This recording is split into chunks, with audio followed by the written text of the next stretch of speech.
J'espère que vos chambres ont été testées parce qu'ils démontent tout. J'ai failli tuer 4 infirmières. J'ai planté une fourchette dans le bras à Samir. Tu as tout cassé, hein? C'est pas bien ce que tu as fait. C'est-à-dire, hein.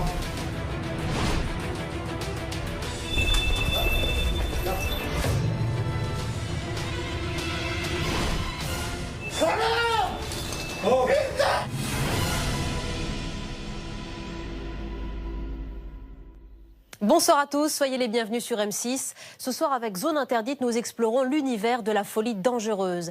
Des malades qui ont tué ou qui pourraient passer à l'acte. Voilà pourquoi ils ne sont plus gérés en hôpitaux psychiatriques ni même en prison, mais dans les UMD, des unités pour malades difficiles. Vous connaissez peut-être celle de Villejuif, ouverte en 1910. C'est en tout cas la plus ancienne de France.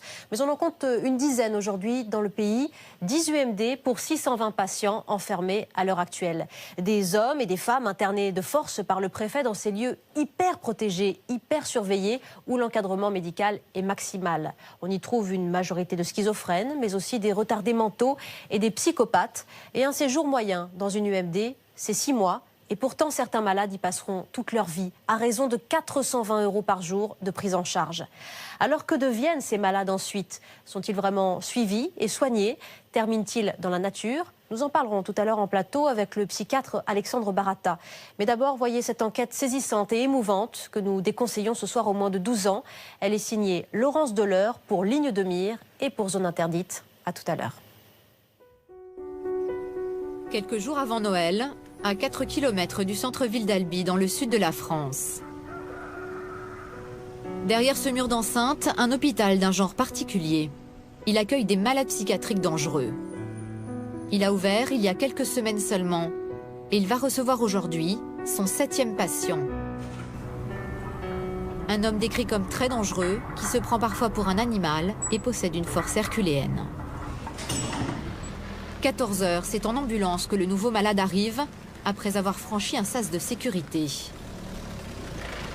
Le comité d'accueil est impressionnant. 6 aides-soignants, infirmiers et agents de sécurité. Ils veulent d'emblée montrer aux patients que la force est de leur côté. Bonjour. Regarde Samir. C'est ma planète. C'est ma planète ici. C'est ma planète. Samir, 33 ans, sort attaché sur un brancard. Ça va? Bien, merci. Je suis pas méchant, je suis pas méchant. Très mieux non plus. Attends, j'ai quand même froid. Allez, par ici. Allez. Monsieur, Madame Maris. C'est le protocole, Samir est emmené directement en chambre d'isolement. 4 murs nus, un lit et une caméra de surveillance branchée en permanence. Il doit y passer au moins 24 heures. Il n'y aura pas besoin des conditions, oui. Tu peux les préparer? On peut les préparer? Attends. D'accord. Allez. Des contentions, c'est-à-dire des sangles, au cas où le malade commencerait à s'agiter. Bon, je vais vous expliquer un petit peu. Le médecin viendra vous voir dans l'après-midi, le docteur Tellier, je pense, ou monsieur Hochstetter, un des deux. Il passera vous voir pour vous expliquer un petit peu où c'est que vous êtes, comment ça va se passer. Là, pour l'instant, vous allez rester en chambre. Hein? Vous m'entendez? Samir. Samir. D'accord. Tu sais parler quand même. Moi, j'ai pas compris comment vous faites ça. Il faudrait essayer de me parler. D'accord? D'accord. Un test de mon cœur. Oui, c'est très gentil. Très, très gentil. Donc, vous avez compris que le médecin viendrait vous voir dans l'après-midi? Ouais. D'accord? Pour l'instant, on va vous laisser là, tranquille. D'accord? Essayez de vous reposer un petit peu. Et le médecin viendra vous voir. Je suis pas fatigué. Vous n'êtes pas fatigué? Si, un petit peu là. Après Il va- le voyage, Samir. De toute façon, il va falloir vous reposer ici. Il va falloir D'accord, rester ici. Samir était devenu ingérable dans son service psychiatrique.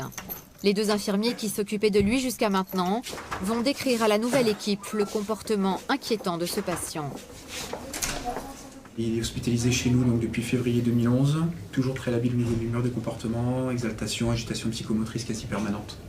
Beaucoup de bizarreries comportementales, comme vous avez pu le voir. Il fait le dauphin, la panthère. Donc ça nécessite un maintien quasi systématique en chambre d'isolement. Et le recours à la mise sous contention aussi régulièrement. Parce que j'espère que vos chambres ont été testées parce qu'ils démontent tout. faut le savoir. Il démonte tout, il va trouver des combines, mais il démonte tout. Nous, des fois, même, on croit qu'il est vraiment 2 dans la chambre. Il a tendance à mordre, c'est affolant, quoi. Mais c'est un truc, j'ai jamais vu ça. Ouais. Et souvent, quand je disais il se prend pour un chien, il se prend régulièrement pour un chien dans ses délires et il mord comme un chien. Il te lâche pas. Okay. Il y a un potentiel de dangerosité énorme et qui peut exploser à tout moment. Okay. Un cas extrême, y compris pour des soignants expérimentés. Ouais, force attention, vigilant. C'est à 4 qu'il retourne le voir. Samir, Samir, asseyez-vous sur le lit s'il vous plaît. Asseyez-vous, merci sur le lit. Merci Samir. Je vois une personne qui est malade. D'accord, on verra plus tard Samir pour l'instant. Pour l'instant vous vous reposez ici, après on verra plus tard. D'accord? Jusqu'à 50, pas de dépasser 50. On va essayer de faire pour le mieux, d'accord Samir? On va essayer de faire pour le mieux, pas de problème. Pas question de mêler tout de suite Samir aux autres patients. Dans les jours qui viennent, les soignants et les psychiatres vont observer son comportement. Marchez un petit peu, Samir. Vas-y, je m'excuse. Oui. Mais c'est que tu comprends, il passe sur une turquie niquer les femelles. Marchez un peu. Tu veux niquer sur Samir, on marche. Pour le moment, il ne peut donc sortir que dans cette cour grillagée aux murs épais. Oh, papa, dis, maman, dis, gentil, dis, gros, dis, ciao. C'est flip, 5 nouvelles UMD, des unités pour malades difficiles comme celle-ci, ont ouvert depuis novembre 2011. La France compte désormais 650 lits contre 450 auparavant. Si ces établissements se sont multipliés, c'est à cause d'un meurtre qui a fait les grands titres des journaux télévisés il y a un peu plus de 5 ans. Une tragédie à Grenoble où un étudiant de 26 ans est mort sauvagement poignardé en pleine rue par un déséquilibré échappé d'un hôpital psychiatrique. Le crime en plein centre-ville de Grenoble fait grand bruit. Le chef de service de l'hôpital qui soignait ce patient est obligé de se justifier devant les caméras. Il n'avait pas de geste agressif ni envers les autres patients, ni envers le personnel. Ni envers les visites qui venaient de l'extérieur. Enfin bon, c'est quelqu'un qui était très compliant, qui prenait son traitement. Il avait de fortes doses de traitement depuis très longtemps. Nicolas Sarkozy, alors président de la République, convoque immédiatement plusieurs de ses ministres. Quelques jours plus tard, il annonce un plan de sécurisation des hôpitaux et surtout la création de ces nouvelles unités censées protéger la société de ces malades dangereux. À Albi, l'équipe de l'UMD a accepté que notre caméra suive pendant plusieurs mois son travail au plus près des patients. À l'extérieur, une enceinte de plus de 4 mètres de haut, des murs en béton armé, 21 caméras de surveillance, des grillages autour de chaque cour. À l'entrée, des agents de surveillance. Et pour chaque personne travaillant sur le site, cet appareil, le DATI, porté en permanence sur soi, est destiné à donner l'alerte en cas d'agression. À l'intérieur, des hommes venant de toute la France, hospitalisés de force par les préfets. Ils sont atteints de schizophrénie pour plus de la moitié d'entre eux, de paranoïa, de psychose infantile. S'ils sont internés ici, c'est parce que la maladie les a rendus violents. Coups, tentatives d'étranglement, viols, meurtre même pour certains. Allez-y. Clément est un cas exceptionnel pour une UMD. Il y a quelques mois encore, ce jeune homme de 32 ans menait une existence totalement normale. Un travail, une compagne, et puis brutalement, une bouffée délirante très aiguë le conduit dans un premier hôpital psychiatrique. Là-bas, Clément se retrouve du jour au lendemain au milieu des fous. L'angoisse l'envahit. Le jeune homme veut s'échapper. Un infirmier l'en empêche, il l'agresse et le frappe sévèrement au visage. Clément s'enfuit et menace de se jeter d'une grue. Le préfet et les médias sont prévenus. Au nom de la nouvelle politique de tolérance zéro, la sanction tombe. Clément est interné de force à l'UMD. Bienvenue dans ma chambre. Une pièce de 9 mètres carrés avec un lit, un petit bureau, un tabouret, le tout scellé au sol. Ça fait 2 mois et demi que je suis là, dans cet hôpital prison, on va dire. Ça fait 2 mois et demi que vous dormez là. Voilà, ça fait 2 mois et demi que je suis entre ma chambre et la cour qu'on a juste en face. J'ai pas fait un pas de plus. Mais l'homme s'habitue à tout. La preuve, Pour moi, ça a été un véritable choc puisque tout s'est passé, tout a basculé du jour au lendemain. Et je me suis retrouvé en fait dans une prise en charge psychiatrique, donc ici, en très peu de temps. Et c'est vrai que si on m'avait dit il y a 2 mois que je me retrouve là, j'étais à des années-lumière de penser ça. Sa famille aussi était loin d'imaginer un pareil bouleversement. Dans le sud de la France, nous avons rencontré la mère et la compagne de Clément. Elles ont directement vécu sa descente aux enfers. Bon, on va regarder les photos alors. Clément était un jeune homme épanoui, étudiant les lettres, aimant le sport et les voyages. Mais il y a quelques mois, sa famille remarque qu'il ne va pas bien. Ses proches le croient d'abord dépressif, puis comprennent qu'il souffre en fait de troubles psychiatriques. On sentait que son humeur changeait, il était triste, il était aux aguets, suspicieux. On voyait qu'il était hanté par une idée obsessionnelle, une idée toujours la même, on l'épiait. Il s'est mis à avoir une terreur de toutes les personnes qu'il voyait dans la rue, même se dire qu'il était sur écoute téléphonique, tout. Il était terrorisé, tout le monde le poursuivait, on voulait le tuer, tout simplement. Alors il voulait fuir, il voulait mettre fin à ses jours. Il disait qu'il pouvait, c'était insupportable. Le délire était si ancré que Clément a pris pour cible sa propre compagne, Céline, qui vivait avec lui. On a vécu des choses très dures parce que, bon, tout à la fin, même moi, il me doutait si je faisais pas partie de son délire, en fait, ou de son complot. Je ne pouvais pas faire la part du réel et de l'irréel. Clément est passé en quelques jours d'une vie totalement normale au sein de la société à une vie de malade isolé derrière des hauts murs. Comment va-t-il supporter un tel enfermement ? Dans l'unité, 20 malades maximum qui restent en moyenne 1 an. Pour s'occuper d'eux, une équipe de plus de 50 personnes. La prise en charge de chaque patient coûte 420 € par jour.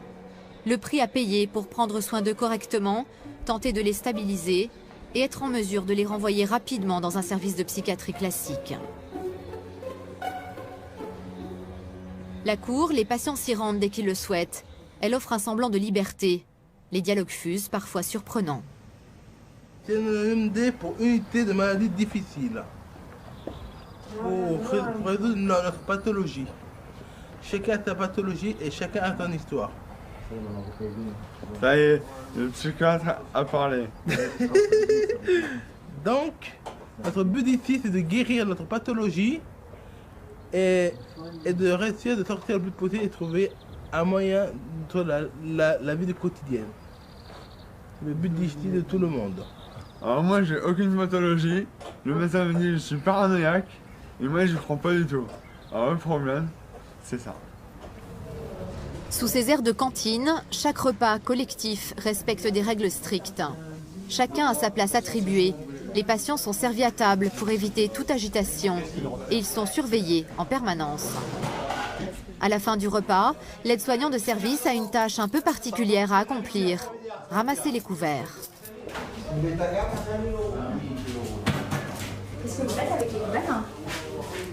Je les compte et quand ils y sont, je les mets là et après je vais les mettre à laver et je vais les recompter une deuxième fois. Pourquoi vous les comptez ? Parce que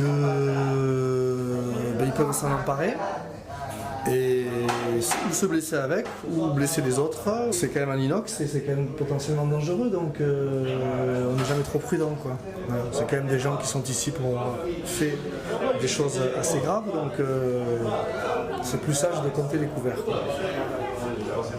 Et pendant ce comptage, aucun patient ne peut quitter la salle à manger. Ouais, c'est bon, on peut. Voilà. Ok. Le docteur Hochstetter est l'un des 2 psychiatres de l'unité. Ah, bonjour Alexandre. Je vais vous voir. Pas tout de suite parce que là je vois quelqu'un d'autre. Hein mais si vous voulez, on peut se voir tout à l'heure. D'accord. Sinon ça va. Ça va, ouais. Lui aussi vient d'arriver comme les patients et il cherche encore ses repères. Ce matin, il reçoit pour la première fois Samir, arrivé la veille. Chose rare, le médecin a accepté que nous assistions à cet entretien. Bonjour Samir. Samir a 33 ans. Il est malade depuis l'âge de 17 ans, période de ses premières automutilations. Dans son ancien hôpital, il était à l'isolement quasiment 24 heures sur 24, tellement menaçant qu'il était même parfois attaché une semaine entière. Alors là, maintenant, le fait que vous soyez ici à l'UMD d'Albi, qu'est-ce que vous... Ouais. Je voudrais une maison. Vous voudriez une maison? Oui, maison plein pied. Plein pied? Plein pied, ouais. Ouais, enfin, ici, on est à l'UMD, hein, Samir, hein? Il faut du temps. Ouais. Il faut du temps. Pas précipiter les... Alors ça, vous avez raison, on va rien précipiter, hein, Samir. Ah, rien du tout. Ouais. Mais vous êtes les meilleurs. Parce que je viens de dire que t'es pas meilleur. Bon, j'arrive. Alors, qu'est-ce que vous faites, là, Samir? J'ai fait de la relaxation. Comment? De la relaxation. Je médite. Là, vous allez rester dans cette chambre pour l'instant, mais progressivement, vous pourrez faire des activités, vous aurez accès à un certain nombre de choses. D'accord? Je vous dis au revoir et à bientôt, Samir. Depuis son arrivée hier, ce patient continue de délirer en permanence. Il n'est jamais dans la réalité. Une fois la consultation terminée, le médecin va faire le point avec les soignants. Bon, il est encore bien... On ne peut pas avoir de discussion cohérente. Hein. D'accord. Alors vraiment pas du tout. Hein. On verra comment ça évolue. Voilà. Il peut rester longtemps à l'isolement, un patient comme lui? Ah oui, alors là, l'isolement, ça peut durer très longtemps, hein, s'il le faut, oui, bien sûr. Alors, il faut bien comprendre que l'isolement, c'est pas du tout punitif. Hein. Faut vraiment, je tiens à le dire, parce que dans l'idée du public, chambre d'isolement, ça fait punition. Pas du tout, c'est du soin intensif. Puisque ce patient, par exemple, dont on parle, là aujourd'hui, je l'ai vu plus épuisé qu'à son entrée. Et donc l'isolement, ça leur permet évidemment de se poser et d'être moins épuisé au bout d'un moment. Hein. La chambre d'isolement est filmée 24 heures sur 24. Une façon de s'assurer que le patient ne se fait pas de mal et d'observer son état. Agitation, délire, insomnie, prostration, chaque comportement est étudié. Dans le cas de Clément, l'UMD va tenter de le réadapter au monde extérieur après sa crise délirante. Tous les jours, il retrouve Lucille, l'ergothérapeute.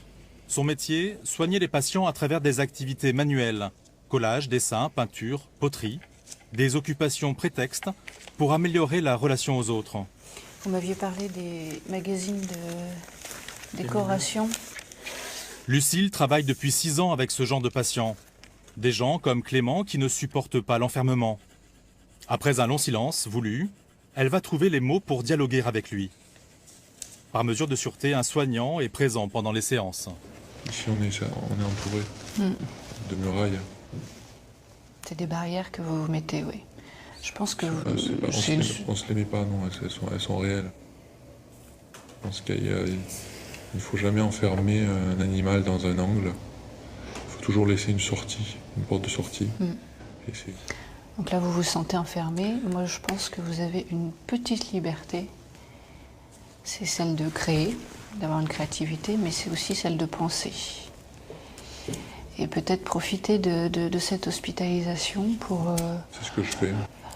Et pourquoi pas tenir un journal, écrire... La porte de sortie, vous allez vous la fabriquer. Voilà. Tout seul, par votre attitude. Aujourd'hui, Lucille a demandé à Clément d'illustrer sa propre violence.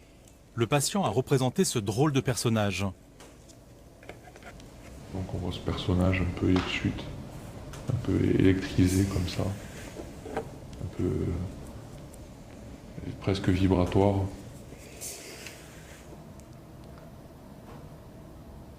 Voilà.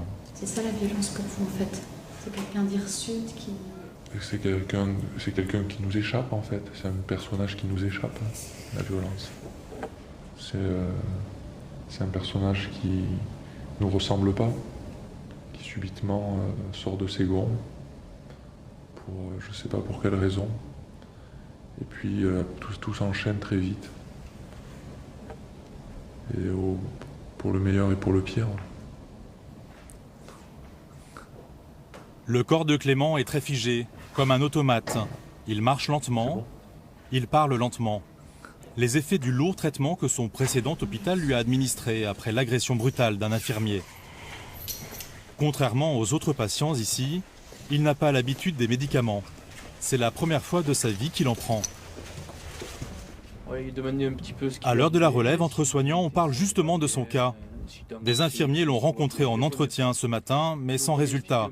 Il n'arrive toujours pas à reconnaître vraiment qu'il a été violent. Il est toujours dans la banalisation par rapport au passage à l'acte qu'il a pu avoir. Il nous a raconté l'histoire jusqu'à l'entrée à l'UMD.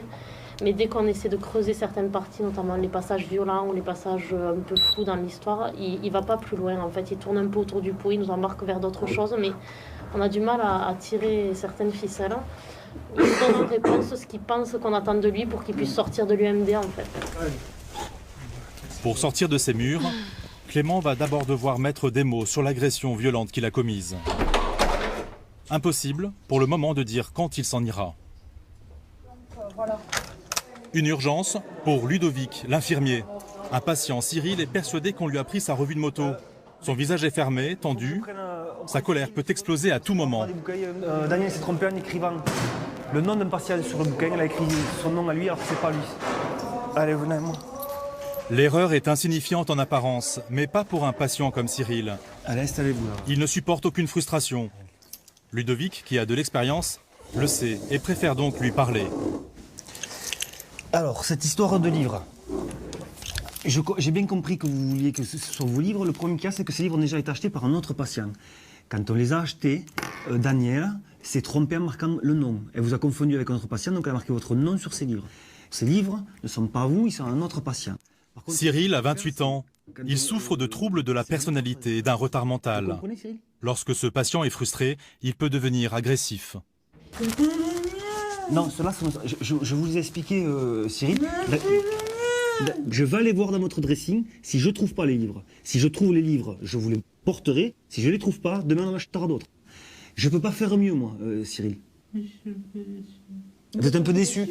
Ça ira mieux demain, ne vous inquiétez pas, ça ira mieux demain. Très bien, Cyril. Merci. Mais c'est normal. Je comprends. Mais c'est très bien, mais je sais bien que vous comprenez, je sais bien que vous comprenez. C'est pour ça qu'on vous explique, parce que vous êtes quelqu'un qui comprend. Donc, on peut vous expliquer les choses. Hein? Il ne faut pas vous excuser, il n'y a pas de raison de s'excuser. Allez prendre le goûter. Oui. Je suis persuadé qu'on vous a mis un gosse énorme. Mais comme vous avez dit tout à l'heure, vous êtes capable de comprendre. Non, je voulais voir les affaires de Cyril pour voir si on n'avait pas ses revues de moto. Ouais, je sais pas. Les affaires des malades sont rangées dans cette pièce. Ils conservent très peu d'effets personnels dans leur chambre et ils sont sous clé. Mickey. Ah ben non, j'ai des Mickey.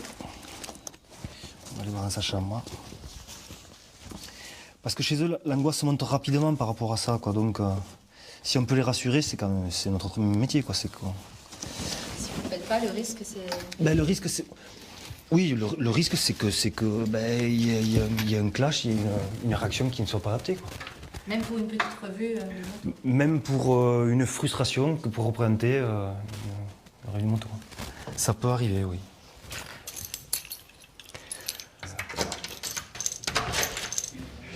Je vais donner le traitement ici besoin à Cyril.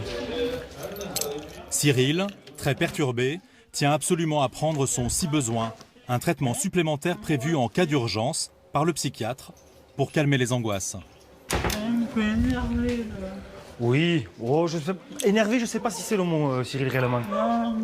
Voilà, ouais. Désappointé, frustré, mais énervé, je suis pas sûr que ce soit le mot adapté. Mais enfin, après, c'est vous qui le ressentez.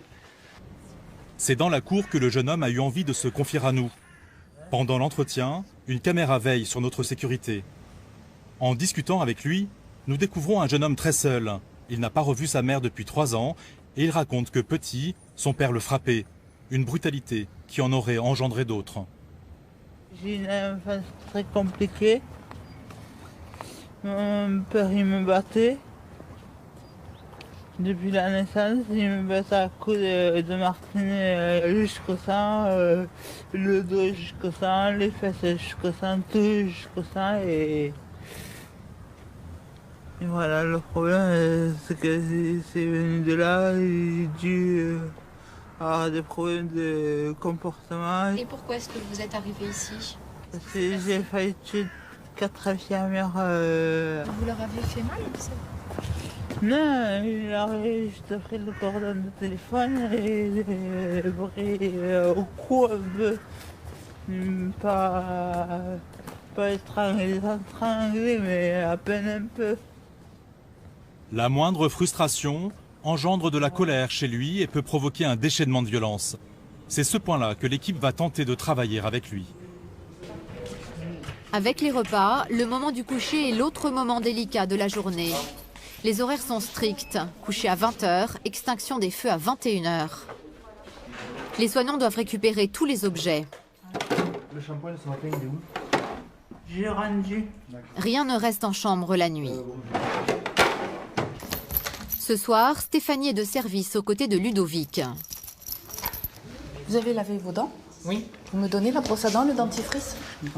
L'infirmière a l'habitude des malades difficiles comme Xavier, très maniaque avec ses affaires personnelles. Ah, c'est bon,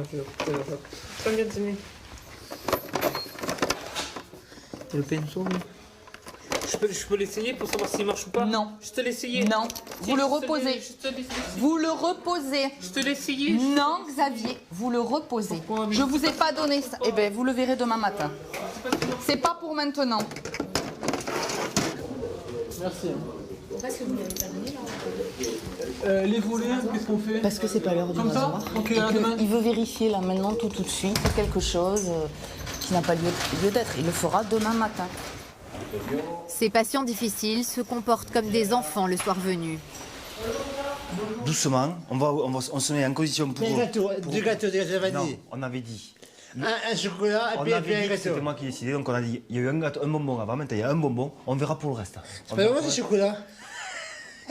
Allez, là. Monsieur. Samir, stop, allez. Chaque soir, tous les malades sont enfermés à clé pour la nuit. C'est pas dur de fermer la porte avec les derrière. C'est pas dur. Le fait de fermer la porte en elle-même, si, c'est dur. Mais il faut fermer la porte. Voilà. Le fait de fermer les portes, oui. C'est là où on n'est pas dans le rôle de soignant, quoi. On n'a pas l'impression de des fois peut-être... Mais c'est une nécessité, quoi. C'est une nécessité. Ça se passe sinon? Mais on ne sait pas. C'est pas trop. C'est pas trop ce qui se passerait. On présume qu'il ne se passerait pas des choses très très positives, donc c'est pour ça qu'on ferme les portes. Si on pouvait les laisser ouvertes, on se ferait un vrai plaisir à laisser les portes ouvertes, il n'y a aucun problème là-dessus. Et si on les ferme, c'est qu'on a justement peur pour leur intégrité, pour l'intégrité des autres, pour voilà quoi. Pour la nôtre, pour ça les soignants, ouais. Dites-moi stop. Même les stores sont commandés à distance par les infirmiers. Ils ne se rouvriront que demain matin, à 7h précises.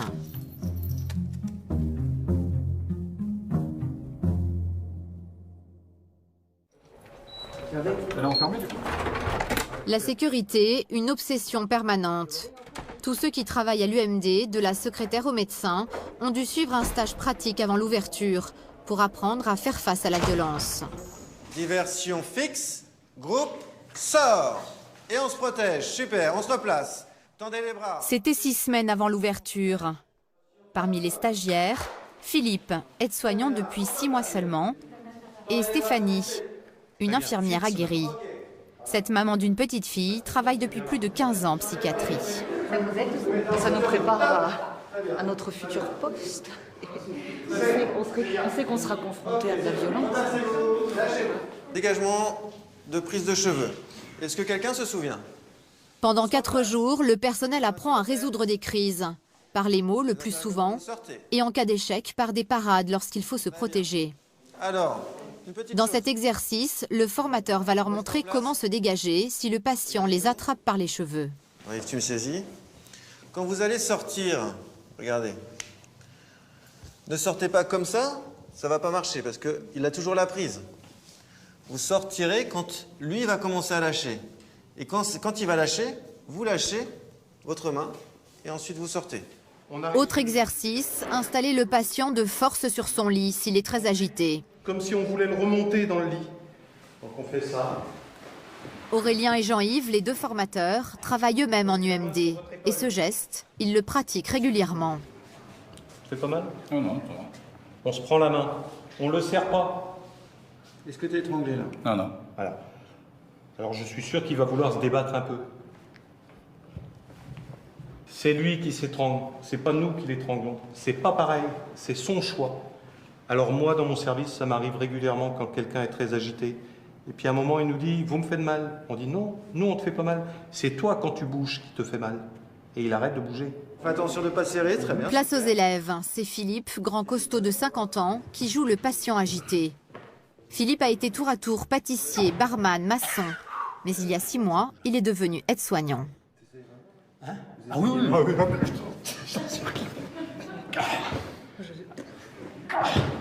C'est confortable, Annabella? Franchement, je ne force pas trop. Hein. Ouais. On va pas se faire mal non plus. Ah non, ça. Pourtant, vous êtes plus fort que les deux réunis. Oui, mais la méthode est apparemment imparable. Et c'est vrai que je ne peux pas bouger. Je ne peux pas. Alors imaginez, si vous la maîtrisez bien, tout le stress que vous allez vous retirer en faisant ça. L'ambiance ce jour-là est bon enfant. Tout cela n'est encore qu'un entraînement. Mais ensuite, il va falloir maîtriser pour de bon des patients.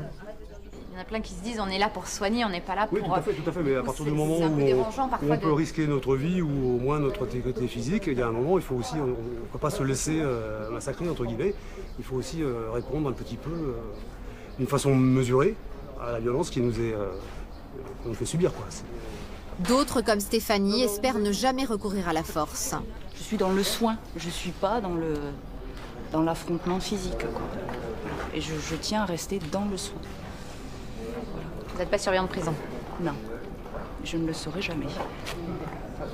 Sinon, j'aurais fait une autre formation. Tous les ans, dans chaque UMD, des personnels sont victimes d'agressions physiques. Eux ont choisi d'y travailler malgré ce risque de violence. Et ils vont se rendre compte que la sécurité des lieux n'est pas toujours aussi optimale qu'ils le pensaient. C'est le cas ce matin à l'UMD. Par contre, on ne fait pas de bruit parce que Samir, ça le... Samir vient de s'échapper de sa chambre et a été rattrapé dans le couloir. Il a été remis en isolement dans la pièce voisine.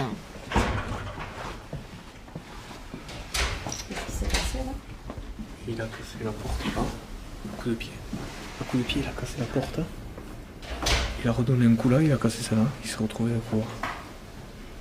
Voilà. La dame qui fait le ménage qui s'en est rendu compte. Tout à fait. Mais elle a pas entendu la porte cassée, mais quand elle a entendu le patient en train de parler dans le couloir, elle s'est cachée directement dans une autre pièce et elle nous a contacté de suite sur le Dati. Et ces portes, elles sont censées être... Blindées. Enfin, solide. Et là, c'est vrai qu'il a mis 3 minutes pour se casser. 3 coups de pied, et voilà. La femme de ménage qui l'a découvert, c'est elle, Cathy. Vous êtes un peu secouée? Non, pas du tout, pas du tout. Non, il faut avoir du réflexe, savoir se protéger. C'est le son de sa voix qui m'a dit qu'il devait être dans le couloir.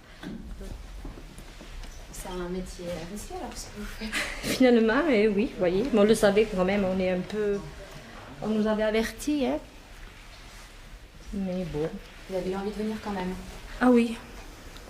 Je suis pas peureuse, donc... Allez, on va aller arranger les dégâts de Samir. Et voilà.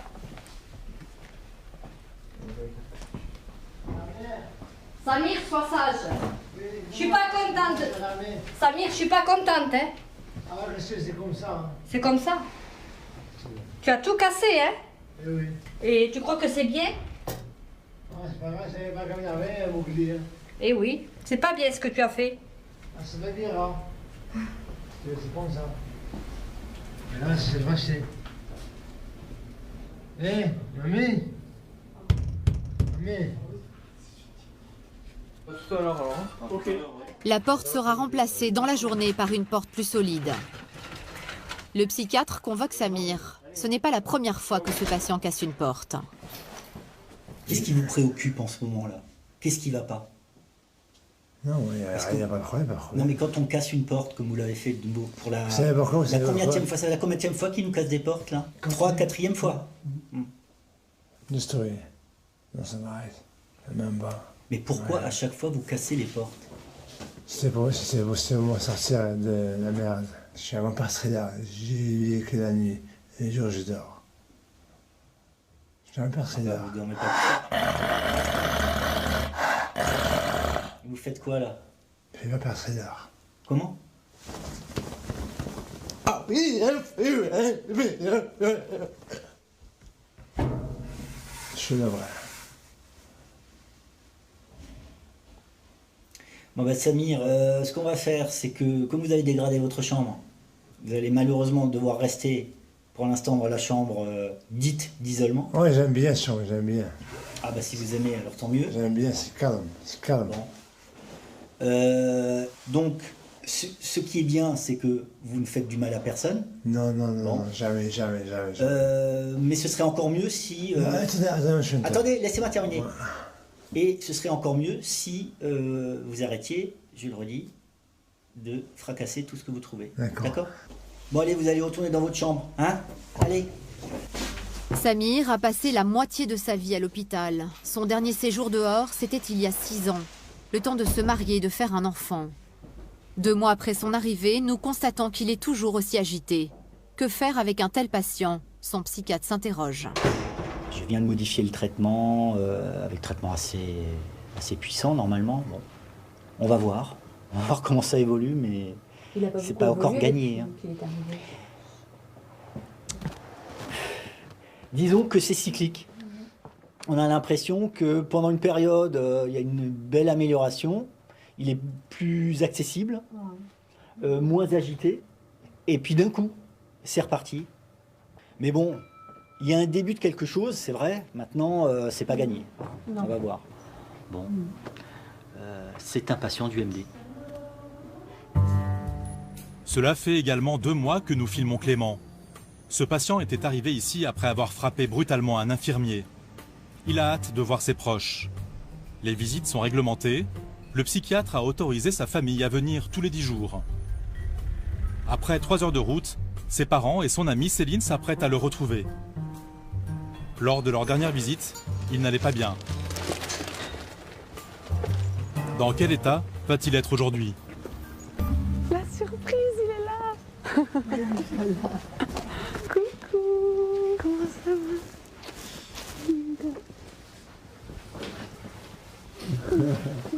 C'est la règle. Stéphanie et une autre infirmière resteront dans la pièce voisine pendant la visite.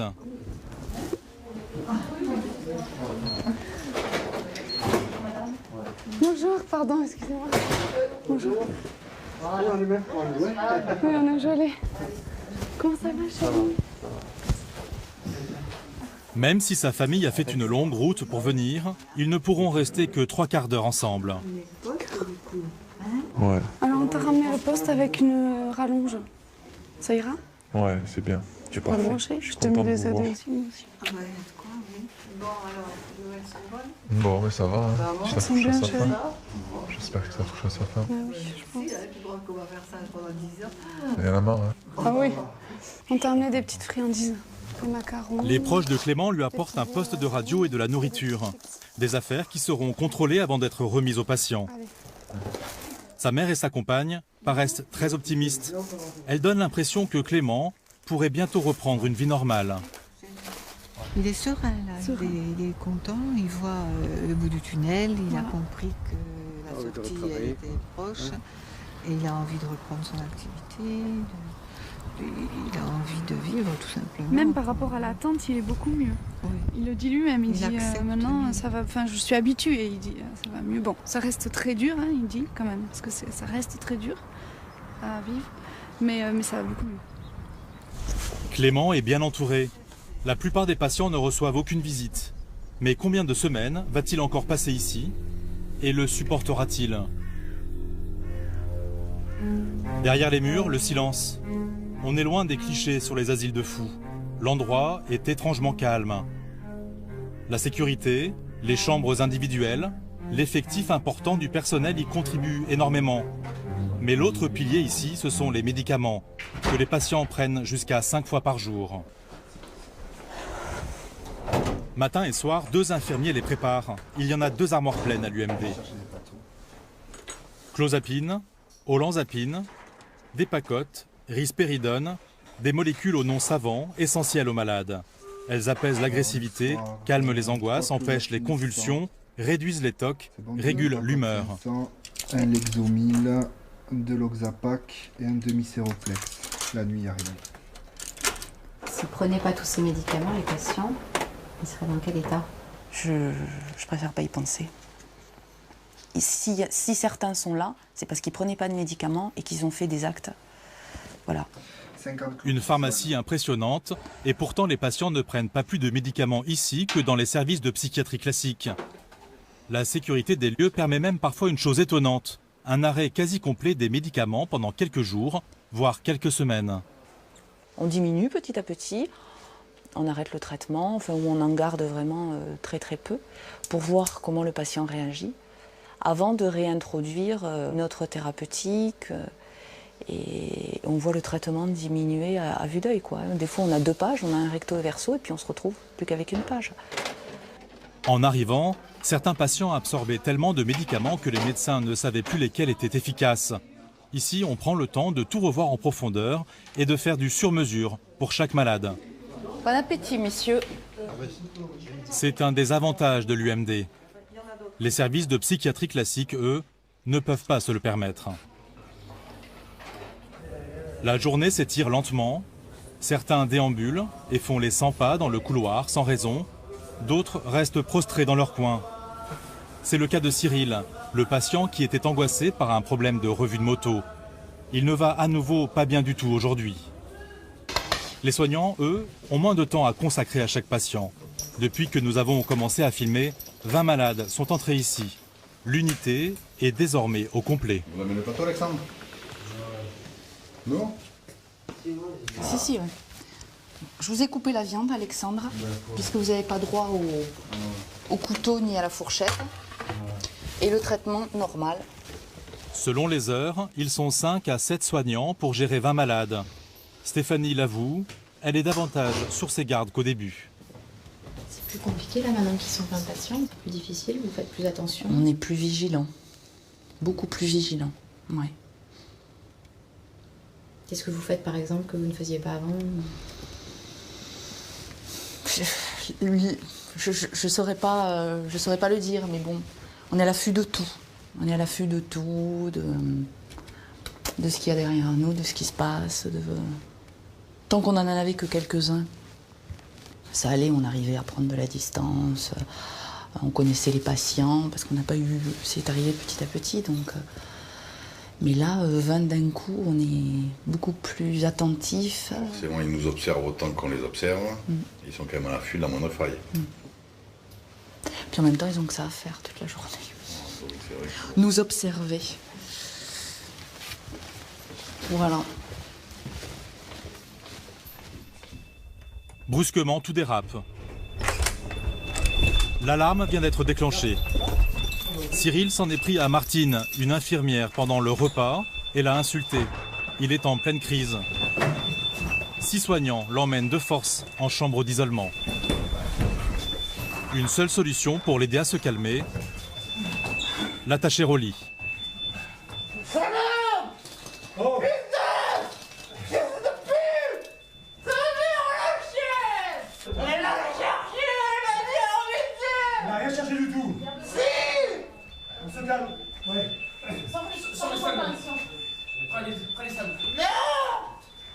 En première ligne pour le maintenir, Philippe, qui avait répété ses gestes à la formation.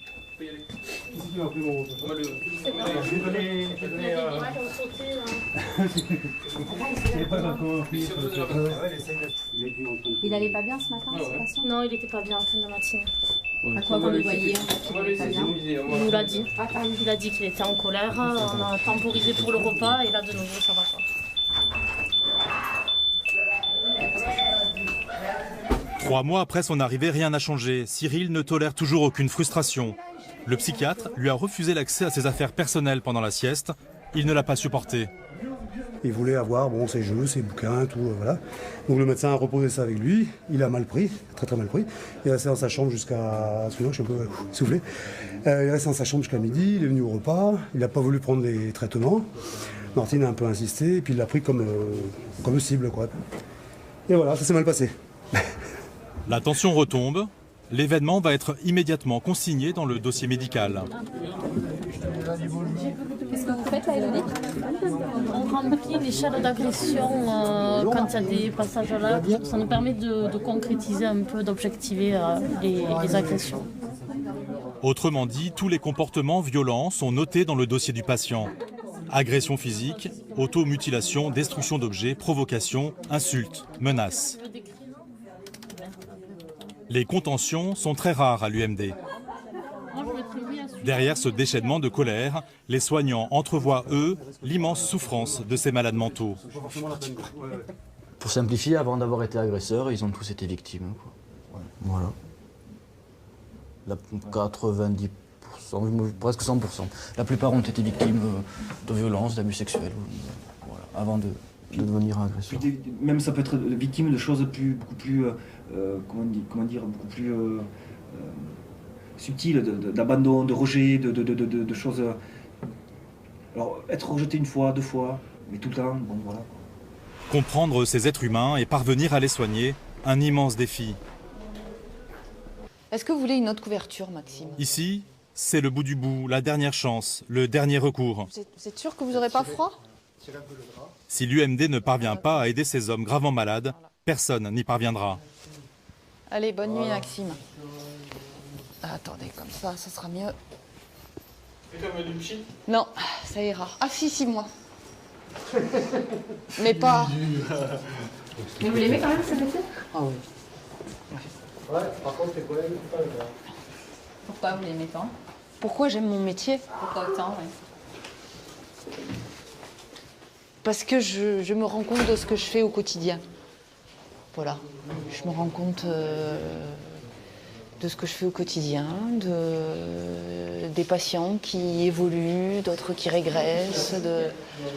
Et puis je les choisis. Et je dis pas que c'est de la vocation, c'est pas vrai. Mais oui, je l'aime. Des fois, j'en ai marre, hein. Ça m'arrive. Mais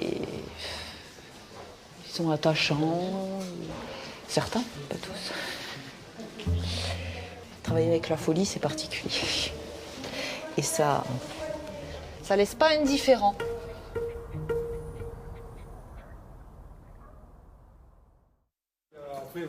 Cela fait 4 mois que notre caméra a pénétré dans l'UMD d'Albi. Samir a passé les 2 premiers mois essentiellement à l'isolement dans sa chambre. Mais désormais, les soignants le sortent pour le mêler aux autres. Un vrai progrès. Samir. Samir. C'est le trésor, il l'a soulevé. Il a soulevé. Je l'ai trouvé. Et voilà. Samir. Est-ce que vous pouvez être calme? Oui, d'accord. Oui. Oui, d'accord. Est-ce que c'est possible? Oui, c'est possible. Il y a un truc qui se cache en secret. Parce qu'il y a un trou là. On met les babouches, Samir? Samir, viens. Samir. Il y a un trou Oh, qu'il a les bras hauts. Samir, on met les babouches? Oui, mais la bouche. Ta babouche, ma bouche, ta babouche. Samir. C'est mignon. C'est la babouche. Je l'appelle c'était la babouche. Un acteur comédien. Samir, ça suffit. Allez, c'est bon. Si Samir est l'un des malades les plus lourds, c'est aussi l'un des plus attachants. Samir, si ça commence comme ça, vous ne sortez pas. Hein. Samir, regardez-moi. C'est plaisir. C'est possible d'être sage? Oui, mais je veux de ne pas faire n'importe quoi. Ouais, d'accord? Ouais. Promis? Oui. Bon. Samir continue de s'en prendre au matériel, mais son état s'améliore petit à petit. Les soignants arrivent à le recadrer plus facilement. Samir, ça suffit. De son côté, Clément a fait d'énormes progrès. Son traitement a été fortement allégé et il va tellement mieux que le psychiatre commence à évoquer avec lui la sortie de l'UMD. Comment ça se passe? Ça va. Ça va? Mieux, ouais. Je vois un peu le bout du tunnel. Ouais. Je me sens mieux. Bah moi aussi, hein, je vous sens mieux. Ah oui, ça évolue bien. Hein, à chaque fois, je trouve, il y a une étape qui est franchie. Hein. Ouais. On a fait pas mal de travail avec la psychologue, notamment pour prévenir. Tout à fait. Donc voilà, j'espère que ça va me servir dans le futur. Ouais. Que j'aurai pas à revenir vous voir.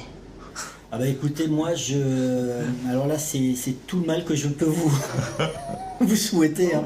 C'est de ne plus vous revoir à l'UMD. Ça, c'est certain. Je l'espère. Hein, non, vraiment. Hein. Ouais. Mais le suivi est hyper important. Hein. Voilà, le suivi et les traitements. Ouais. Et je vous l'avais expliqué, c'est minimum 2 ans de traitement. Très bien. Merci. À bientôt. Bientôt. Au revoir.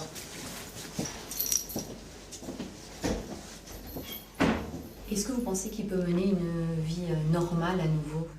Alors une vie normale, oui, c'est tout à fait possible, mais il n'est pas à l'abri d'une décompensation.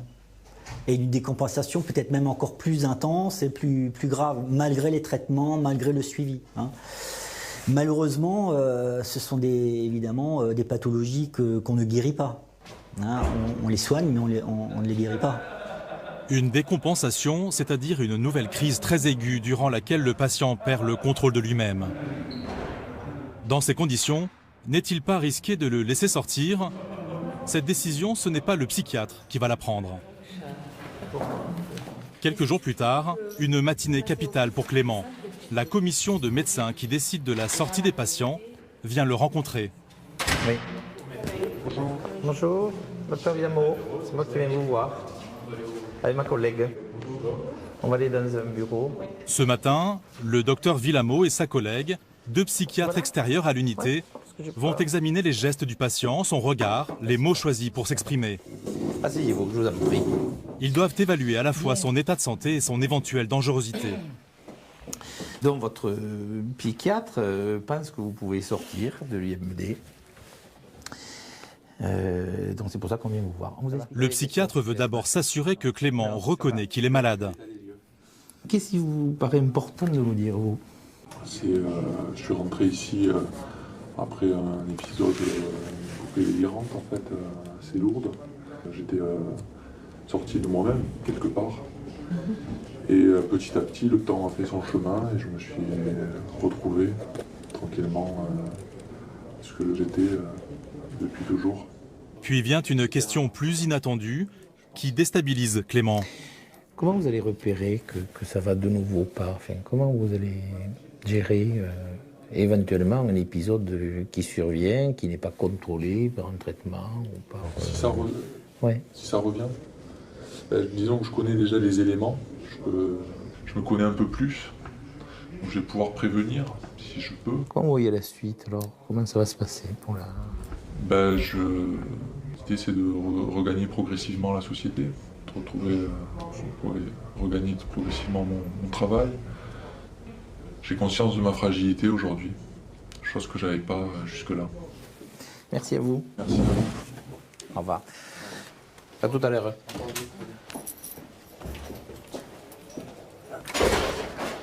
Vous l'avez trouvé comment, ce patient? Oh, là, visiblement, il a bénéficié des soins et il est stable. Hein. Il est stable, il a un bon contact, il parle facilement, il peut douter de est-ce que ça peut revenir. C'est pas une affirmation, ça ne reviendra jamais, ça fait partie de la réalité. Enfin, il est revenu dans la réalité, quoi. Donc a priori, ça corrobore les éléments donnés du quotidien aussi, parce que c'est pas que cet examen ponctuel qui permettrait de dire tout va bien. Ils peuvent nous raconter ce qu'ils veulent, au fond. Hein. Mais là, il y a une qualité de la façon de le dire qui, quand même, plaide en faveur de l'authenticité de ce qui est dit, quoi. Le docteur Villamo a l'air favorable à la sortie de Clément, mais il doit encore convaincre les 3 autres médecins de la commission. Comme lui, ils sont nommés par le préfet et extérieurs à l'UMD. Ils ne connaissent pas les patients. Secret médical oblige, nous n'assisterons pas à ce débat. Sacha, lui, vient juste d'arriver d'un hôpital psychiatrique voisin. C'est le seul patient qui a accepté d'être filmé à visage découvert. Il n'est pas sous tutelle et a donc son libre arbitre. Lucille, l'ergothérapeute, a compris que le nouvel arrivant aimait la nature. Elle lui propose d'aller jardiner. Un petit coin d'évasion entre deux grillages. Donc moi je pense le mieux c'est de mettre une rangée comme ça ici, là, tout le long. Sacha se retrouve ici car il a été violent avec un infirmier et a menacé son médecin dans son hôpital d'origine. Auparavant, ce gaillard d'1,95 m avait séquestré la vieille dame qu'il avait recueillie. Notre fraise chérie. Qu'est-ce que vous faisiez à Paris? J'étais à la rue, je me suis occupé de mon fils. J'ai eu un fils plutôt. Ouais. Il a quel âge maintenant votre fils? Il a 22 ans. Ah oui, c'est un grand. Et il est à Paris lui? Il est à Nice, il s'est marié avec une... Sacha joue avec sa pioche. Lucille prend immédiatement ses distances par précaution. Ça fait combien de temps que vous l'avez pas vu votre fils? Ça fait 2-3 ans.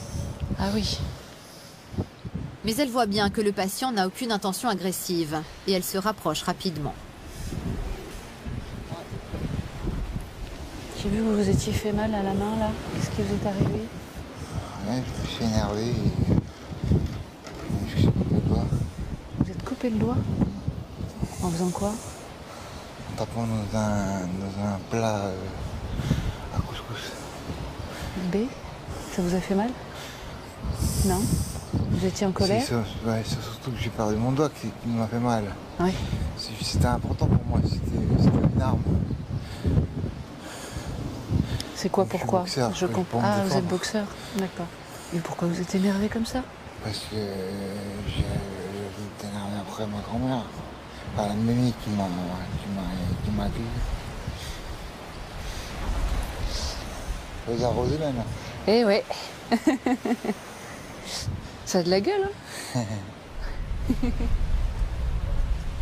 On peut leur donner des outils comme ça, même s'ils peuvent être dangereux? Bah, ce sont des outils pour faire du jardin. Donc ce sont des outils qu'on utilise tels quels. Donc après effectivement on est attentif, mais on n'est pas complètement obnubilé par ça. L'ergothérapie, j'utilise aussi des cutters. Bon, bah, c'est aussi un outil. Quand ils sont concentrés sur l'activité, ça reste un outil. Voilà. Après, nous, on est attentifs. Moi, je vais garder aussi des distances de sécurité par rapport à ça. Je ne vais pas forcément me coller juste à côté de l'outil. Et puis, au moment où ils partent, moi, je vérifie que tous les outils sont bien rangés, qu'il ne manque rien. À quelques mètres de là, Samir fait du basket avec Thibaut, l'éducateur sportif. Une activité choisie exprès pour l'aider à se poser. Non, non, non, non, non.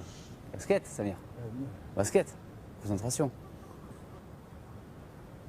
Un peu plus haut, Samir, un peu plus haut.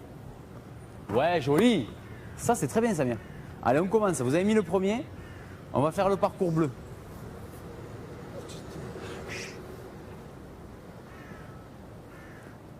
Eh bien, joli, très bien, Samir. J'y apporte les ballons, je lui lance pas parce que le simple fait de le lancer, de faire un rebond au sol, ça peut l'exciter, le stimuler et donc il peut perdre toute sa concentration. Donc du coup, j'y apporte le ballon pour vraiment qu'il se mette dans cet état d'esprit de regarder le panier, le ballon et marquer. Oh putain, j'ai compris, ça y est. Samir, vous avez compris, c'est bien, mais il ne faut pas perdre cette concentration. Oh bah c'est couru. Bravo. Non, doucement, Samir. Samir marque les 15 paniers du parcours et reste calme toute la séance grâce à la technique bien rodée de Thibaut. Vous aimez bien le sport? J'adore le sport. Je fais le sport, natation, de faim. Je vais à un bout de brûler de faim. Ça vous fait du bien là, hein? Des cours? Ouais. Samir, Allez, on vous laisse. Samir. Allez, on rentre. Allez. Samir. Allez, ça s'est bien passé, restez concentré comme pour le basket. C'est super comme ça. Samir, aujourd'hui, est convoqué à un autre rendez-vous. Un rendez-vous dont il n'a pas bien compris l'enjeu. Le juge des libertés de la détention se déplace avec sa greffière pour le rencontrer. Cette salle de réunion se transforme pour l'occasion en salle de tribunal. Un avocat a été commis d'office pour défendre Samir. Depuis juillet 2011, le juge doit vérifier que les patients internés dans ce genre d'unité ne le sont pas abusivement. Dès le départ, Samir va les surprendre. Bonjour monsieur. Asseyez-vous monsieur. Bonjour. Prenez place. Oui, je vous en prie. Donc je suis magistrat. La loi prévoit que je sois appelé à intervenir pour, au vu des pièces du dossier, dire si l'hospitalisation est ou non justifiée. Voilà. Donc vous comprenez mieux mon rôle ? C'est dans votre intérêt, pour qu'il y ait un contrôle sur l'hospitalisation. Voilà.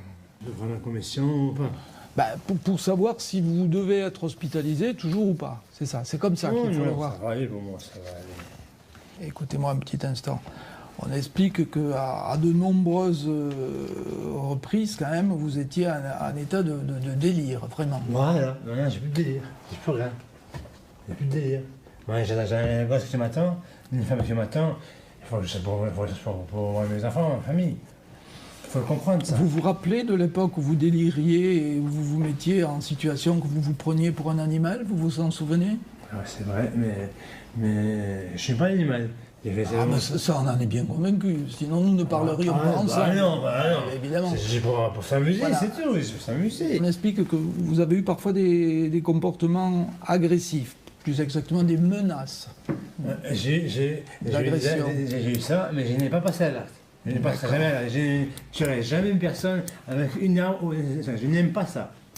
Je n'aime pas ça. Je n'aime pas ça. Qu'est-ce que vous pensez de votre hospitalisation? Est-ce que vous pensez qu'elle doit être poursuivie ou pas? Non. Bien. Non.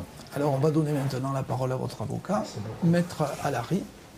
Je pense que, même si je suis à contresens de ce que demande monsieur, je pense que la qualité du personnel soignant de cette unité doit encore être mise à l'épreuve pendant quelques temps, parce que je ne suis pas absolument certain que les soins pourraient se poursuivre en milieu totalement ouvert et hors d'une unité médicalisée. Je crois qu'il faut regarder les choses honnêtement.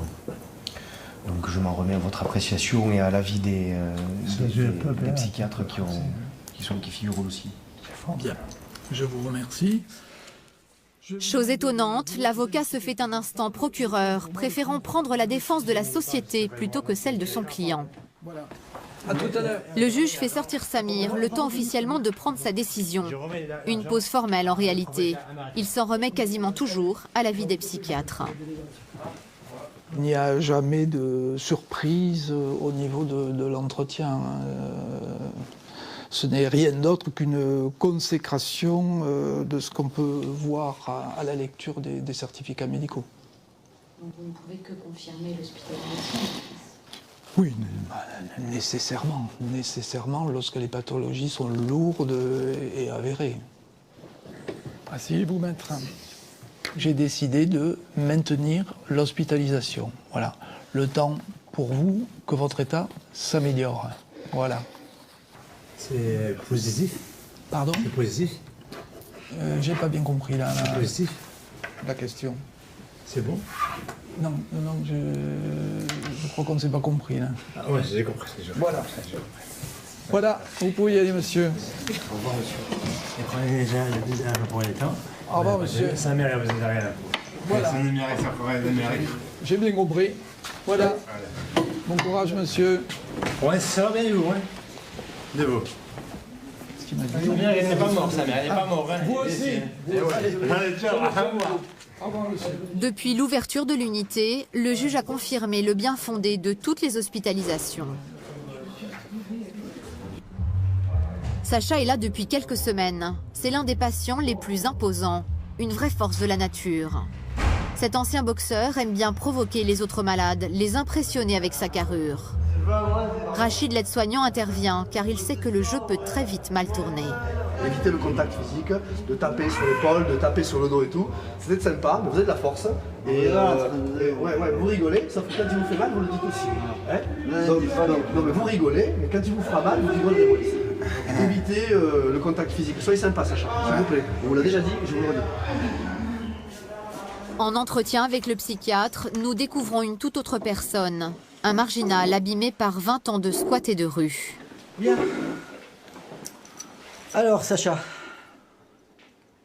comment ça se passe? Ça se passe comme ça.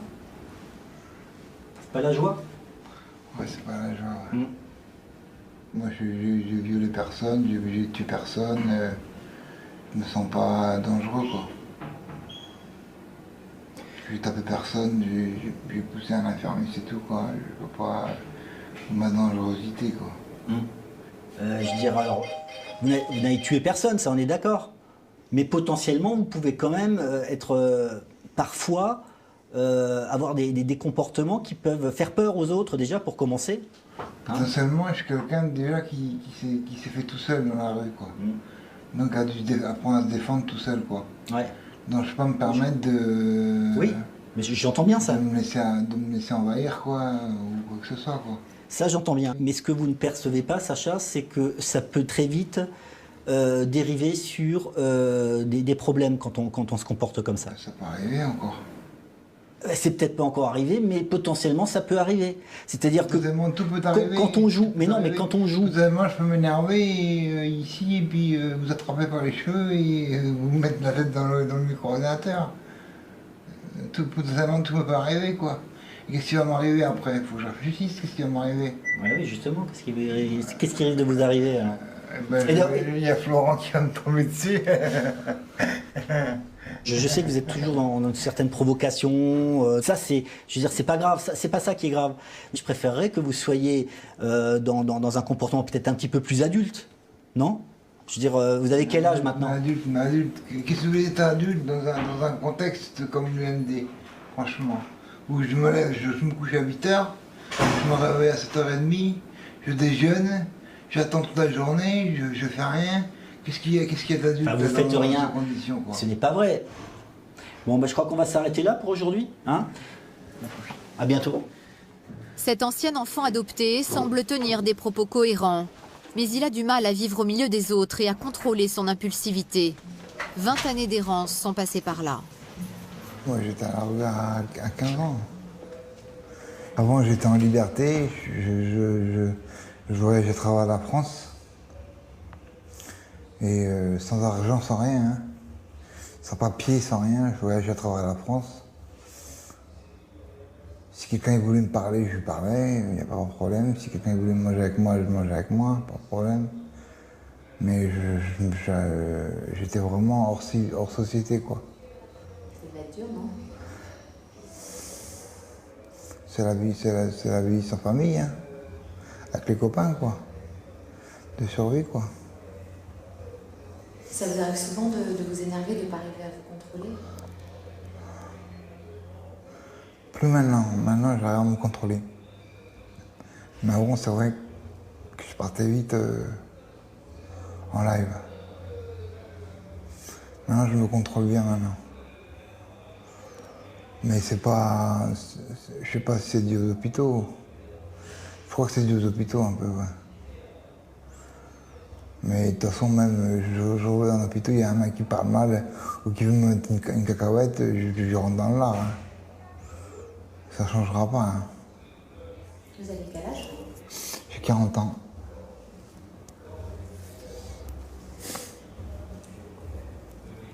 Un bel âge? Ouais, mais... Pour moi, c'est pas un bel âge. Pour moi, ça s'est mal passé, quoi. Entre mes 30 ans et mes 40 ans, j'ai gâché un peu, quoi. Le parcours chaotique de Sacha et sa franchise désarmante le rendent touchant, même s'il minimise toujours sa propre violence. À la tombée de la nuit, les malades se retrouvent livrés à leurs angoisses. Samir s'adresse souvent à sa mère via notre caméra. Écoute maman, maman je t'aime, maman.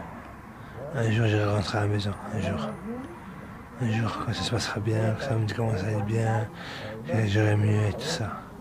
D'accord maman? Qu'est-ce que c'est?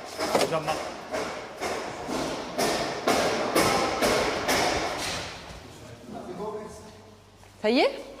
Ça va mieux? Vous voulez pas aller faire un tour de cours? Ah, surtout pas. Les gens qui n'ont pas accepté dès le début, c'est pas. Ok. Jean-Marc est énervé. C'est un patient extrêmement délirant. Stéphanie le laisse se calmer. Mais le répit va être de courte durée. Jean-Marc, La reine d'Angleterre peut arriver maintenant. Jean-Marc, vous allez venir avec nous, vous allez aller en chambre. Hein? Allez. La reine d'Angleterre est en bas. Vous avez même gagné aucune politesse. Devant une personne âgée comme ça, vous êtes lamentable. Je tiens la porte, Sofiane, j'ai ouvert la chambre. Jean-Marc est isolé du reste du groupe pour éviter l'escalade. C'est l'heure du coucher, fin d'une journée ordinaire à l'UMD. Un matin de mars, 4 mois après l'ouverture de l'UMD, son personnel va vivre son premier succès. Un des patients va beaucoup mieux et c'est aujourd'hui son jour de sortie.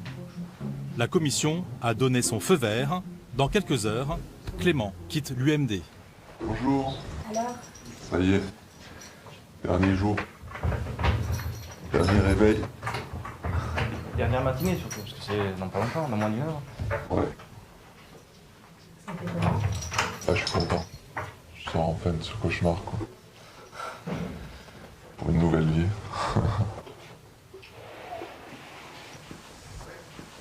J'amène le petit déjeuner, parce qu'il va pas tarder à être l'heure. Ouais, il faut se dépêcher là. C'est l'heure du pactage. Stéphanie rassemble les dernières affaires de Clément. L'heure aussi de retrouver certains objets du quotidien. Le régime de l'UMD est aussi strict que celui de la prison. Tous les accessoires qui peuvent être dangereux restent sous clé jusqu'au jour de la sortie. C'est le retour des lacets, 3 mois et demi après. Vous n'aviez pas le droit à lacet, c'est ça ici? Non, on n'a pas le droit ici au lacet. Ni aux ceintures. Ça donne envie d'aller crapahuter de nouveau dans la rue. De mettre ses chaussures et de s'évader un petit peu. Derniers allers-retours dans la cour avec son copain Vincent. Cet homme était incarcéré pour le meurtre de sa compagne. Il a été placé temporairement ici car il était très agité en cellule. Dans les UMD, un patient sur 7 arrive directement de prison. Ça fait combien que tu es là, toi, déjà? 3 mois et demi aujourd'hui. 3 mois et demi? Ouais. C'est énorme, hein? Ouais. T'as galéré, hein? Ici, ça compte double. Ça compte double ici, ouais.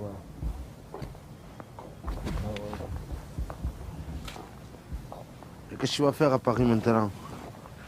Je rejoins mon hôpital. Ouais. Origine, je sais pas pour combien de temps non plus. Et tu auras des visites aussi? Je pense que ça sera plus relax. Modéré. Plus relax qu'ici, ouais. Plus relax qu'ici? Ouais, ouais. Ah, plus pire qu'ici, il n'y a pas, je pense. hein. Non. On appelle ça le gouffre de la mort ici. On est dans le gouffre de la mort, on n'est pas bien. Donc lui, il part, au moins ça me fait plaisir pour lui. Moi, bientôt, peut-être, je vais partir, si Dieu le veut. Voilà, quoi. Bon, c'est arrivé? Ça y est. Allez, c'est parti. Bon, bah les copains. Allez, bon courage. Salut les copains. Ah ouais. Bonne route à vous tous. Merci. Regarde pas tant, hein. Salut. Eh ben, même connerie que la dernière fois, hein. Prenez soin de vous. D'aller d'honneur. L'année d'honneur. Oh là là. Tout ça pour vous. Bonne continuation. Bonne continuation. Merci à vous. Merci. 700 km de route attendent Clément. Mais le jeune homme ne va faire qu'entrevoir les paysages. C'est la règle, il retourne directement de là où il vient. Un service de psychiatrie près de son domicile, avant de pouvoir rentrer un jour chez lui. Pour les autres, la routine continue, derrière les grilles.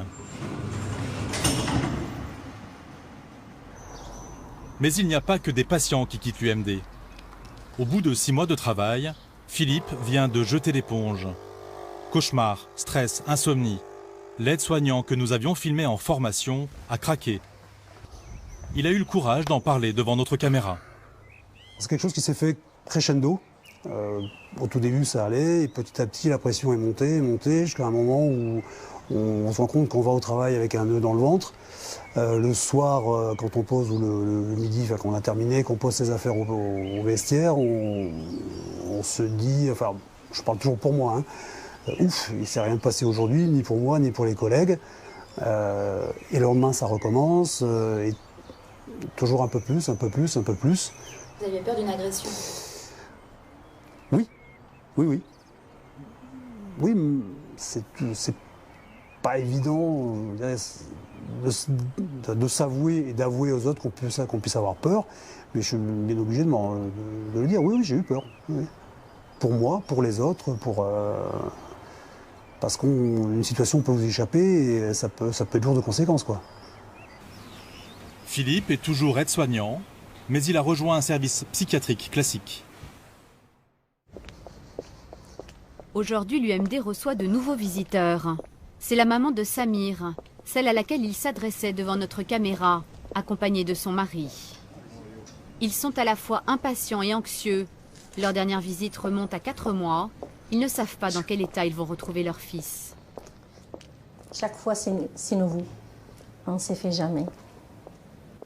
On est impatient de le voir, comment il va être, s'il a migré, s'il a grossi, s'il est bien, s'il ne délire pas, si c'est amélioré. Alors tout ça, on l'attend.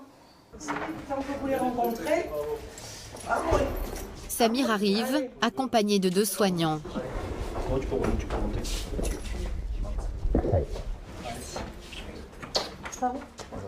Il a les larmes aux yeux en embrassant ses parents.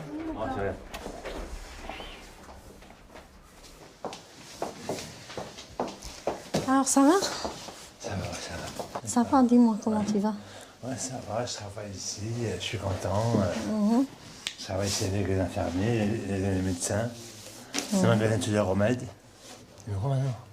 Je te crois. Et moi, c'est mon avenir ici. C'est mon avenir. Je vais rester ici pour guérir les malades. Tu comprends? Je comprends. C'est vrai, non? T'as compris? Oui, je comprends. Samir est très calme, mais continue de délirer. Difficile dans ces conditions d'avoir une conversation très élaborée. L'essentiel n'est de toute façon pas dans les mots qui se disent. 1 heure déjà s'est écoulée. Il est temps de se séparer. Tu viens pas? Non.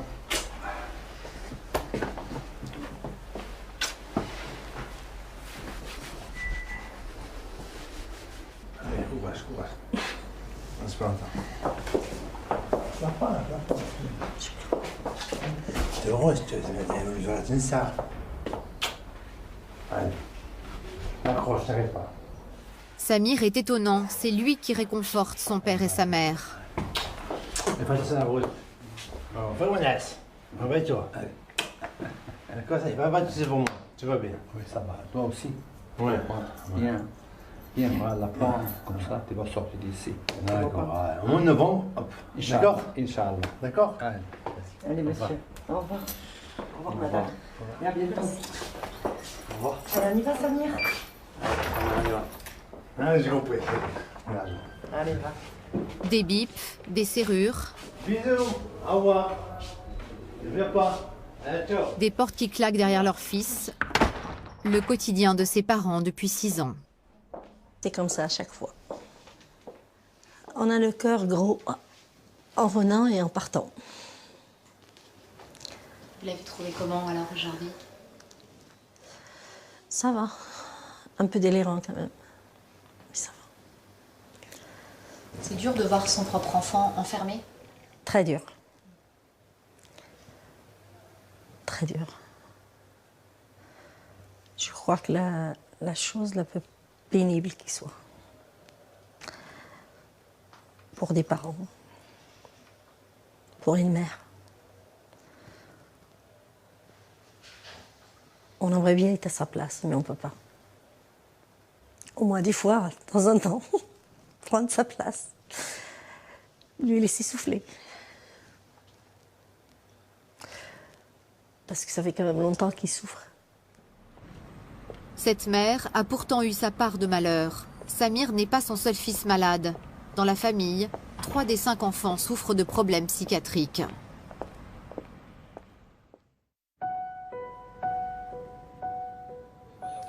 Pour Sacha, il y a du nouveau, 5 mois après son arrivée. La commission qui décide de la sortie des patients va bientôt se pencher sur son cas. Sacha se voit déjà dehors. Il a l'air sûr de lui et croit maîtriser la situation. Moi, je vais partir bientôt. Ouais. Normalement, je passe ma commission et je dégage. Et vous, Sacha, vous pensez que vous allez sortir? Oh ouais, je vais faire des beaux sourires. Tu vas faire une chanson, voilà. Je vais faire une chanson. Une partie d'échec. Tchac, tchac. Ça suffit les beaux sourires? Tu aurais encore à ça. T'inquiète pas, j'ai mon programme dans la tête. Autrement dit, une stratégie de séduction pour amadouer la commission.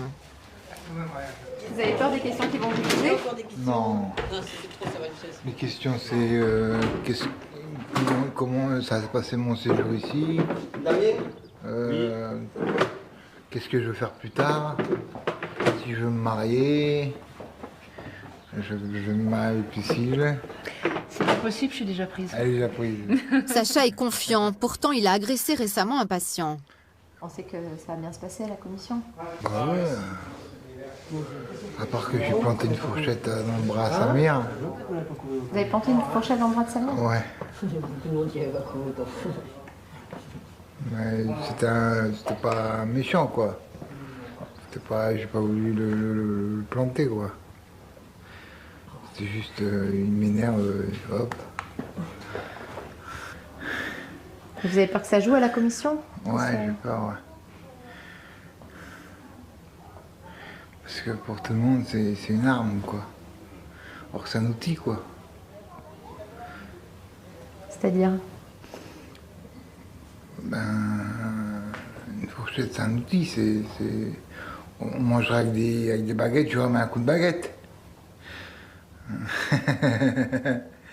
De l'avis des soignants, le geste n'était pas très violent. Le psychiatre souhaite que Sacha sorte pour laisser la place à plus dangereux que lui. Reste à convaincre la commission dans quelques semaines. Samir est à l'UMD depuis maintenant 6 mois. La commission qui décide de la sortie des patients se réunit à nouveau aujourd'hui.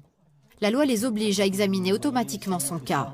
Son psychiatre commence par faire le point. On se rendait compte qu'il était vraiment toujours très angoissé de ne pas savoir ce qui allait se passer dans la journée. Et souvent, quand il dégradait le mobilier, les portes, etc., c'est parce qu'il il avait des angoisses intenses et il voulait savoir ce qui allait se passer dans l'heure qui suit, etc. Donc on lui a fait un planning. Et à partir de là, ça s'est vraiment quand même nettement amélioré. Hein. Donc il y a disparition des automutilations, disparition de la dégradation du matériel, une meilleure capacité de concentration lors des différentes activités et un meilleur contact avec les autres patients. En tout cas, c'est un patient pour lequel, au début, on n'aurait misé aucun copec, quoi. Enfin, je veux dire, c'est... Le médecin trouve que Samir va mieux, mais est-ce suffisant pour qu'il parte? Comme pour Clément, 2 médecins de la commission vont à la rencontre du patient. C'est pour la commission. Merci beaucoup. Vous êtes monsieur? C'est bon, bien voir. Samir est anxieux, il veut sortir, il fait tout pour les séduire. Il n'y a pas vraiment été nuit comme ça? Ça ira. Ça ira? C'est le principal.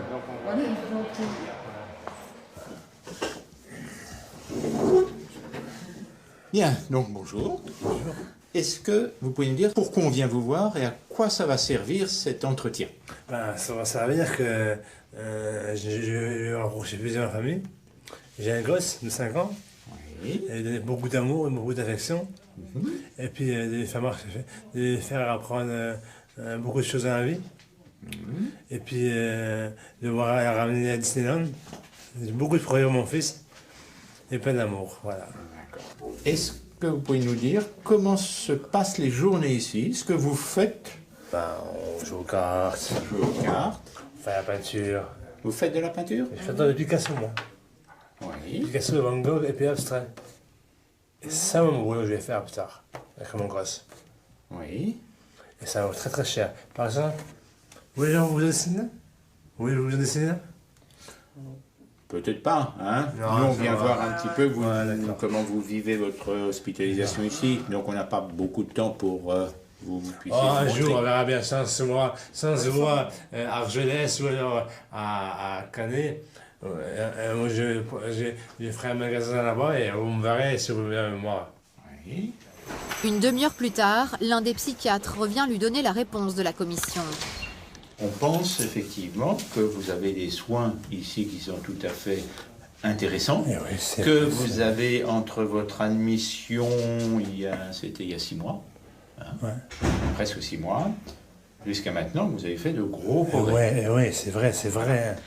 En même temps, on pense qu'effectivement, au vu de toutes les rechutes que vous avez fait avant, qu'il vaut mieux que le traitement, votre évolution soit plus solide pour ne pas prendre le risque en voulant aller trop vite d'une nouvelle rechute et de recommencer le circuit d'hospitalisation. Je suis déçu. Je comprends que vous soyez un peu déçu. En même temps, nous, on n'est pas là pour penser que à vous faire plaisir aujourd'hui. On est là pour que votre projet de sortie ait le maximum de chances de réussir. Et on pense que c'est encore un petit peu trop fragile maintenant. Tout ne s'arrête pas aujourd'hui, au contraire. Ah, je sais pas. Allez, c'est bon. Voilà.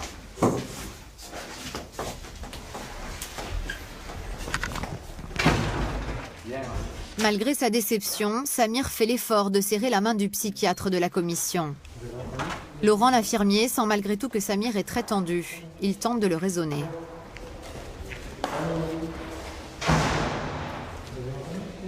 C'est la commission qui choisit. C'est la commission. Le docteur Stéphane n'a rien à voir. D'accord? Ah, attends.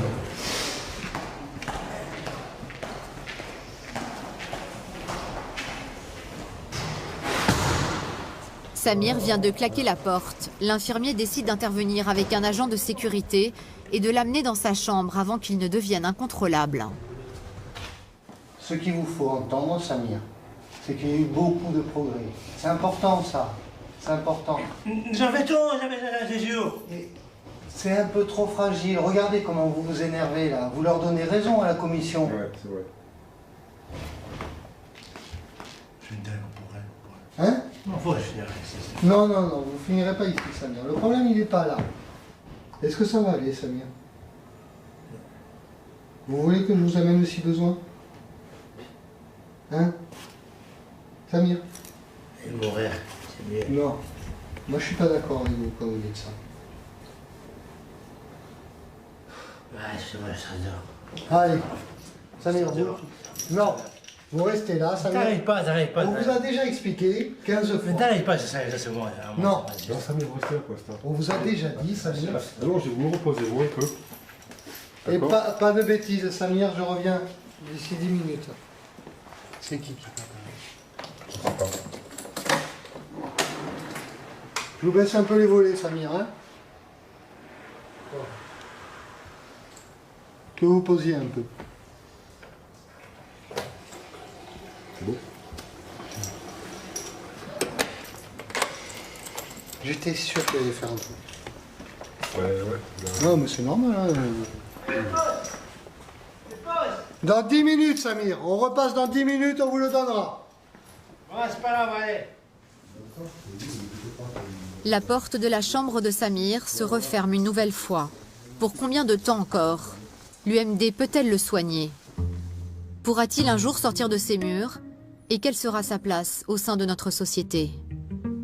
La plupart des patients ont quitté l'UMD au bout de quelques mois pour retourner à l'hôpital psychiatrique ou en prison. Mais d'autres sont toujours là un an plus tard. Ces malades inadaptés, délirants, violents, ont parfois une lucidité inouïe, comme Cyril. Je suis malade depuis petit, on ne peut pas me la soigner ma maladie.